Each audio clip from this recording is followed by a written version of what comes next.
Hi, and welcome back to Basement Backgammon. In this video, we're going to be reviewing a Silverman and Company 19-inch board. Silverman and Company is they represent an interesting point in the marketplace. They make boards. I wish they made boards larger, but they make boards up to 19 inches. I think they make them in 14, 15, and 14 and 16 inches as well. 13 and 16 inches as well. 13? I forget the smaller size, but 16, 19, and then there's a smaller size, I believe, as well. And what makes these boards interesting is the build quality in comparison to the price. You can get these boards brand new, everything included, for 140 bucks. But on gammonvillage.com, they often run sales on particular models, so you may not be able to choose the color, but certain models like the brown one or the red, white, and blue one or what have you, can sometimes go during holidays for as much as 50% off. So you're talking about a fully functional. I have absolutely seen these boards used in major tournaments with no problems whatsoever. Great club boards, great boards for if you're a club director for a giveaway, to upgrade like a novice, to have something they could really play with. Wonderful boards for 70 bucks all in, and that is just insane that you can get this kind of build quality for that. Now, these are almost certainly made in China. I'm not 100, I can't say they are, but I would bet my last dollar these are made in China. And Chinese build quality is very up and down depending on who you get, but whoever Silverman got, they've guided them through the process and they've made fantastic boards for that price range. It's absolutely insane. So let's, without further ado. So this is the red model. It's got a red, artificial leather, like a vinyl-y artificial leather case with a matching red handle. The hardware is perfectly fine. These closures, very cheap, not great. I don't love these closures.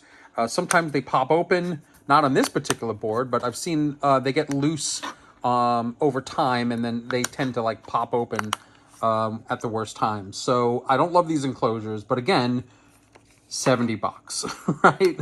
You can get these for 70 bucks if they're on sale. I got this particular one, I think, for 15% off or 20% off, and it ended up being about $100 all in. So let's open this up. Nothing special about the outside. They don't have corner protectors. Again, a lot of boards don't. It's not standard.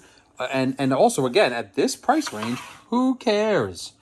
They're almost disposable. So what you get inside is you get a microfiber felt with padding underneath, which is impressive. So you'd think at this price range it would just be microfiber on a board, but there's actually padding underneath, which is, again, what makes this really, really cool. There is a Silverman and Company, hard to see because of the lighting, sorry about that. Silverman and Company branded metal piece over here. There's enough room for checkers. There's enough room for dice and cube. I took out the dice and I put them into a dice box and I put in 2 cubes. These are not the original cubes. The original cube that this comes with is just a standard crappy 3/4 inch cube. It's nothing special whatsoever. I didn't like it. I wanted to be able to chouette with this, so at least I got 2 cubes in here to be able to start a chouette, a 3-person chouette.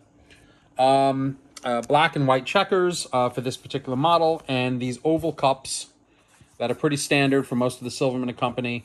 They do have a trip lip. They've got some felt and padding inside. And it's the same red vinyl that the rest of the board is made with. You can see the seam in the cup where they put it together. Again, 70 bucks. Not expecting the world here, but they're perfectly fine for what you get. They got little small hinges here. Again, cheap Chinese hinges. Nothing spectacular, but the board is perfectly flat. The engineering is very good. Yeah, let me show you that. As I've said on this channel before, I prefer the bar to be a little wider. And again, at this price point, I could care less. Now, one of the things that always impressed me about Silverman's is these checkers. So you would think that these are standard 1.5-inch checkers, pretty standard, maybe 11 millimeter thickness. But what they do is they put weights inside of this. This is weighted So it's actually heavier than your standard 1.5-inch Bakelite checker even. Maybe it's about the same as a 1.5-inch Bakelite checker. I think it might be slightly heavier. This has heft to it. And that, to me, makes the whole board. If these were cheap plastic that were light, I wouldn't like this at all. But given that the heftiness of the checkers makes it very satisfying to move them around, really adds a lot to this. So let me set this up. I'm going to show you what 6 across looks like. 6 across, there's a little bit of slop, but really pretty good. There's a little bit of slop, not terrible at all. I'd prefer them just a touch tighter, but really not bad at all.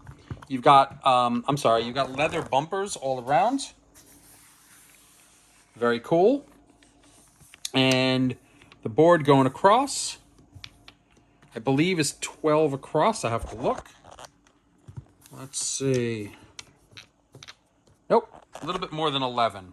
11 and a half going across. So a very satisfying length. Hefty checkers, just a great overall value. I always recommend when beginners come to me and they say, hey, I need a board. I don't want to spend a ton of money. You know, what can I get? This is the board I recommend to them. To me, this is the best bang for your buck for a beginner at this price range and at this size, the 1.5-inch size. And these are, the boards are constructed well enough, and I'm not joking, to be used in large tournaments. Now, you go to these large tournaments, the New York Open, you know, Chicago Open, those tournaments, you're going to be seeing some of the best boards ever made. Tacky boards, Jeffrey Parker, and all I have to say is if you are a novice watching this and you haven't been to any of those tournaments yet, do not get intimidated. I have seen people play on this board at those tournaments with no shame whatsoever. You don't have to spend $4,000, $5,000, $6,000 on a board to be a good backgammon player. You can spend $70 and you can win yourself a trophy and some money. There's nothing wrong with this board whatsoever. I really like this board for the price point and for what it gives you. So I have precision dice that I upgraded. This board does not come with precision dice, and certainly not at this price point. But I have upgraded this board with precision dice and these cubes, and I'll put these cubes aside, so I just want to hear what it sounds like when I roll the dice.